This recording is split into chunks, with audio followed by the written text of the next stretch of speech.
So நம்மளுக்கு wastage application வந்து new update வந்து விட்டுருக்காங்க அக்டோபர் மந்தில். ஸோ நம்ம இப்போது ஒரு நியூ ஐடிக்கு எப்படி கேஒய்சி பண்ணலாம் அப்படின்றது நான் வந்து ஷேர் பண்ணுறேன். ஸோ நம்மளோட வெஸ்டேஜ் அப்ளிகேஷனை நம்ம லாக் அவுட் பண்ணிடணும். லாக் அவுட் பண்ணிவிட்டு லாக் அவுட் பண்ணிட்ட உடனே சைன் இன் வந்து கேட்கும். சைன் இனில் வந்து அவங்களோட ஐடி, அவங்களோட பாஸ்வேர்டு, சரிங்களா, அவங்களுக்கு வந்து மெசேஜ் வந்திருக்கும் இல்லைங்களா. ஸோ அந்த ஐடி பாஸ்வேர்டு வந்து நம்ம போட்டுக்கணும். போட்டுட்ட பிறகு ஸோ நம்ம வந்து இங்கே லாகின் வந்து தரலாம். லாகின் கொடுத்த உடனே நம்மளுக்கு முன்னாடி இருந்த மாதிரியே தான் எல்லாமே இருக்குது. ஸோ கொஞ்சம் நம்மளுக்கு அப்டேட் மட்டும் விட்டுருக்காங்க. ஓகே, இப்போ வந்து பார்த்திங்கன்னா ஸோ நம்மளுக்கு வந்து இந்த 2 டிக் பாக்ஸ் வந்து டிக் பண்ணியாச்சு. அடுத்து நம்ம ஏதாவது தப்பு பண்ணிகிட்டு இருந்தோம், ஐடி போடும்போது அவங்களோட பின்கோடு ஏதாவது தப்பு பண்ணிகிட்டு இருந்தோம் அப்படின்னா கூட நம்ம இங்கே வந்து சேஞ்ச் பண்ணிக்கலாம். அப்படி இல்லைன்னா இங்கே விட்டுடலாம். ஸோ அவங்களோட போஸ்ட், அதாவது அட்ரஸ் வந்து போட்டாச்சு. அண்டு வந்து ஐடி போடும்போது நம்ம மிஸ்டர், மிஸ்ஸஸ் ஏதாவது மாற்றி போட்டுருந்தோம், அதுக்கப்புறமா தான் அவங்க கரெக்ட் அப்படின்றாங்கன்னா கூட இங்கே ஏதாவது நம்ம சேஞ்ச் பண்ணிக்கலாம். நேம் ஏதாவது சேஞ்ச் பண்ணணும் அப்படின்னாலும் சேஞ்ச் பண்ணிக்கலாம். ஏதாவது இங்கே சேஞ்ச் பண்ணிக்கலாம், சரிங்களா. கேஒய்சி பண்ணும்போது நீங்கள் என்ன கொடுக்குறீங்களோ அதுவாகவே மாறிடும், சரிங்களா.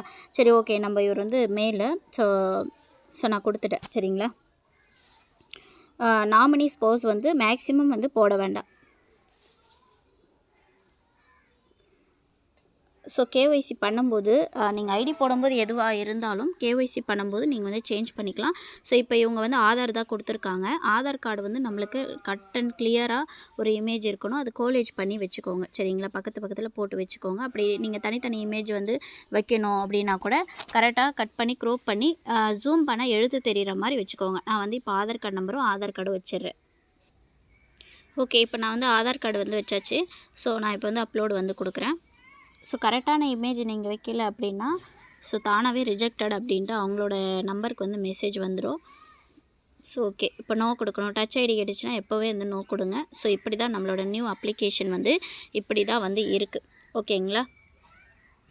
ஸோ இப்போ அஜித் குமார் அப்படின்றது மாறிடுச்சு. ஸோ இப்போது நீங்கள் வந்து நியூ கேஒய்சி பண்ணணும், இன்னொருத்தருக்கு நீங்கள் பண்ணணும் அப்படின்னா என்ன பண்ணணும் அப்படின்னா, இங்கே மேலே வந்து பார்கோட் இருக்கா, இதை கிளிக் பண்ணிவிட்டு உங்களோட அப்ளிகேஷனை சைன் அவுட் பண்ணிடணும், சரிங்களா. சைன் அவுட் பண்ணிட்டீங்கன்னா உங்களுக்கு நீங்கள் அப்ளிகேஷனை டிலீட் பண்ணிவிட்டு அன்இன்ஸ்டால் பண்ணிவிட்டு பண்ணணும்னு இல்லை. சைன் அவுட் பண்ணிவிட்டு நீங்கள் இப்போது யாருக்கு வந்து கேஒய்சி பண்ண போகிறீங்களோ அவங்களோட ஐடி பாஸ்வேர்டு போட்டு ஓப்பன் பண்ணிங்கன்னா கேஒய்சி பண்ண முடியும், சரிங்களா. இப்போ நான் இவருக்கு பண்ணியாச்சு, சரிங்களா. இப்போ பண்ணிட்ட பிறகு இப்போ நான் என்னோடது போட்டு நான் ஓப்பன் பண்ணிப்பேன், ஓகேங்களா. ஸோ இவ்வளோ தான் சிம்பிளான விஷயம். ஸோ இதில் நம்ம பண்ண வேண்டியது என்னென்னா, ஐடி போடும்போது ஏதாவது மிஸ்டேக் பண்ணிகிட்டு இருந்தோம் அப்படின்னாலும் கேஒய்சி பண்ணும்போது அதை மாற்றிக்கலாம். நேமு, டேட் ஆஃப் பர்த்து, இல்லை வந்து பின்கோடு ஏதாவது மாற்றிக்கலாம். அதே மாதிரி நம்மளோட வைக்கிற அந்த ஐடி ப்ரூஃப் வந்து கரெக்டாக நம்ம வைக்கணும். அதாவது ஜூம் பண்ணால் அந்த டாக்குமெண்ட்டோட கிளியர்னஸ் வந்து கரெக்டாக இருக்கணும். அப்போ தான் வந்து கரெக்டாக அப்லோட் ஆகும், சரிங்களா. Okay, thank you ladders.